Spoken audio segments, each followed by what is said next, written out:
বন্ধুরা, আমি আজকে এসেছি নতুন একটা রেসিপি নিয়ে। এটা হলো স্লিভার কাপ মাছ দিয়ে ঝিঙে দিয়ে পাতলা ঝোল। গরমের সময় ভালো লাগে। পুকুরে টাটকা স্লিভার কাপ মাছ জ্যান্ত ঝিঙে দিয়ে ঝোল করব। তো দেখা যাক আমি ঝোলটা কী করে করছি, তোমার দেখিয়ে নেবো। ঠিক আছে, দেখা যাক। এইগুলো স্লিভার কাপ মাছ, এই দেখতে পাচ্ছ তোমরা। এই যে স্লিভার কাপ মাছ এগুলো, ঠিক আছে। স্লিভার কাপ মাছ আছে, মাথা আছে, মাথা দিয়ে আমরা দিয়ে টক করব। আর স্লিভার কাপ মাছ করব ঝিঙে দিয়ে আলু দিয়ে পাতলা ঝোল। ঠিক আছে, মাছ ভাজা হয়ে গেছে। এবার তোমাদের আমি মশলা কষা দেখাবো, কিছু মশলা কষছি। ঠিক আছে, আমি ঝিঙে দিয়ে আলু দিয়ে কষছি। তেলের মধ্যে একটু পেঁয়াজ আর জিরে ফোড়ন দিয়েছি, আর আগে আলুটা ভেজে নিয়েছি, তারপর ঝিঙেটা দিয়েছি। ঝিঙে দিয়ে এখন কষছি, এটা ঝিঙেটা ভালো ভাজা হয়ে যাবে।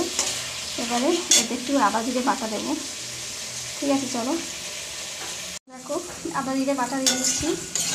ঠিক আছে, মেরে নিয়ে মাখিয়ে দেবো এটাকে। আর এর মধ্যে দেবো হলুদ গুঁড়ো,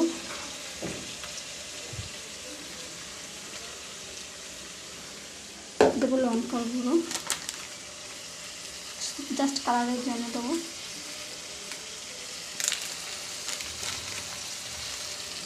এবার দেবো নুন,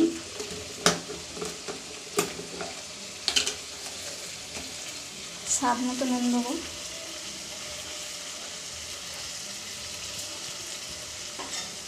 এবার ভালো করে নেড়ে চেড়ে নেবো। মাখা মাখা হয়ে গেছে। এটাকে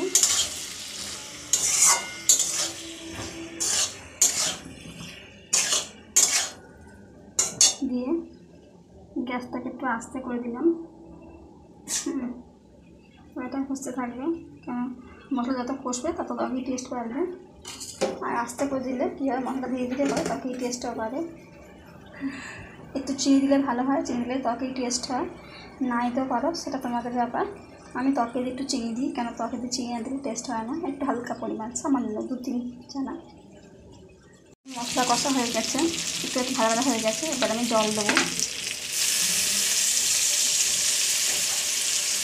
এইভাবে জল দেবো, কারণ আমার মশলা কষা আস্তে আস্তে কষান, তখনই মশলা আমার সব আলু ফুল সেদ্ধ হয়ে গেছে, আলু চিনে সেদ্ধ হয়ে গেছে। এবার ঝোল জল দিলাম। এবার আমি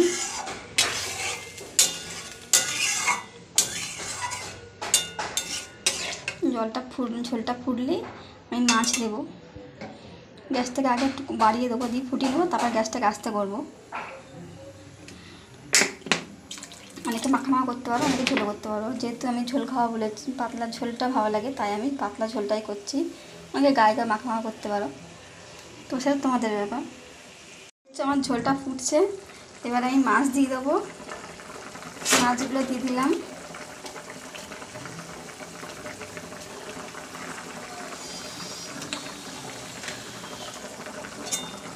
এই মাছ দিলাম, দিয়ে এবার আমি গ্যাসটাকে এবার আস্তে করে দেবো। এই যে আস্তে করে দিচ্ছি গ্যাসটাকে, কারণ আস্তে দিলে ঝোলটা ফুটবে, তবে টেস্ট হবে। আস্তে আস্তে দিলে কী হবে বলুন তো, আস্তে আস্তে দিলে ঝোলটা যত ফুটবে আস্তে তত মানে টেস্ট পাবে।